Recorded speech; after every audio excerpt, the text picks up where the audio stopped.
వామ్మో! మందార పువ్వు ఒక్క రూపాయా? 100 పూలు రూ. 100 ఇక నూనెకైతే ప్రిపేర్ చేయటానికి మనకు మందార పూలకైతే కావాలి కదా!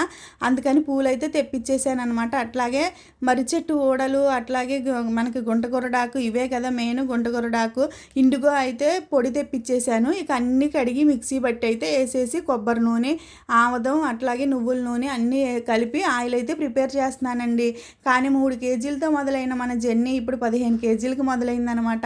నేను ఒక్కటి వాస్తవం చెప్పనండి, ఈ నూనె వాడటం వల్ల ఏంటంటే మనకి జుట్టు రాలటం అనేది ఖచ్చితంగా కంట్రోల్ అయిపోద్ది. ఎందుకంటే మనం అందులో ఆముదం వాడుతున్నాం. ఆముదం అనేది మన పూర్వీకులు ఆముదం వాడబట్టే వాళ్ళ ఎంటికలు అనేవి తొందరగా తెల్లబడేవి కాదు, ఊడేవి కాదు. ఇప్పుడే మనకు అన్ని సమస్యలు అనమాట.